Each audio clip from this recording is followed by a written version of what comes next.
Stocks हैं जो कि रिजल्ट्स के चलते अच्छा खासा एक्शन दिखा रहे हैं, उन पर भी बातचीत और हमारे एक्सपर्ट की राय लेंगे। लेकिन अब वक्त हो चला है बिग एक्शन स्टॉक्स जानने का।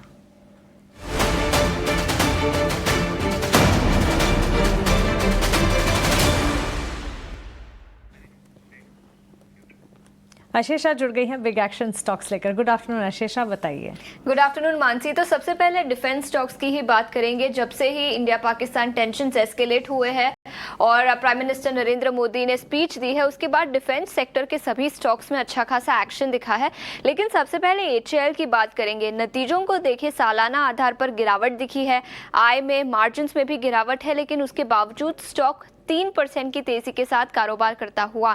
इनफैक्ट एचएएल ही नहीं, डिफेंस सेक्टर के कई और स्टॉक्स आज तेजी के साथ कारोबार कर रहे हैं। कोचिन शिपयार्ड की बात करें तो 11% ऊपर, मिधानी इसमें 10% की तेजी दिखी है, मजगांव डॉक और भारत डायनामिक्स, तो कई सारे डिफेंस सेक्टर के स्टॉक्स हैं जो तेजी के साथ कारोबार कर रहे हैं। एचएएल भी 2.5 से 3% की तेजी के साथ कारोबार करता हुआ। लेकिन इसके अलावा कई सारे बैंकिंग स्टॉक्स पर आज के सत्र में दबाव दिखा है। सबसे पहले एयू स्मॉल फाइनेंस बैंक की बात करेंगे, यहां पर गिरावट है। कोटक महिंद्रा बैंक 1% से ज्यादा नीचे, एचडीएफसी बैंक भी दबाव के साथ कारोबार करता हुआ।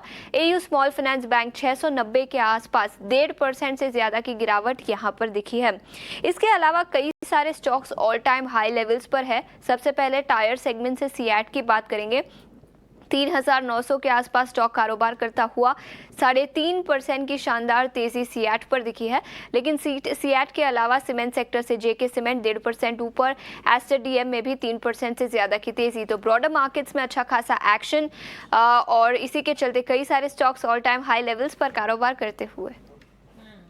आशीषा, वैसे हमारे व्यूअर्स आपको काफ़ी मिस कर रहे हैं ओपनिंग और क्लोजिंग ट्रेड्स में। आप रिसर्च में इतनी बिजी हो गई हैं, आप आई हैं तो हम आपको जाने नहीं देंगे। अब आप मेटल सेक्टर की चमक का राज भी बताते जाइए। बिल्कुल, मेटल सेक्टर सबसे बड़ा सेक्टोरल गेनर है आज के सत्र में। निफ्टी मेटल इंडेक्स सबसे बड़ा गेनर और कई सारे स्टॉक्स तेजी के साथ कारोबार करते हुए।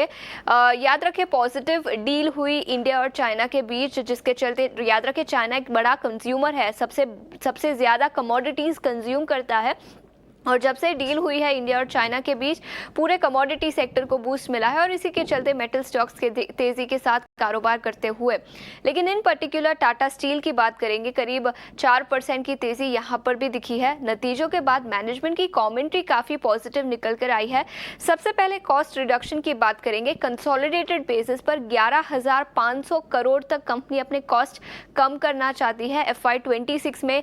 इंडिया में भी कम कॉस्ट करेगी और यूरोपियन बाजारों की बात करें तो यूके और नीदरलैंड्स दोनों जगह पर टाटा स्टील के ऑपरेशंस है और दोनों ही ऑपरेशंस में कॉस्ट कम करने की उन्होंने बात की है। कॉस्ट के अलावा उन्होंने स्टील प्राइसेस पर भी अपना नजरिया दिया।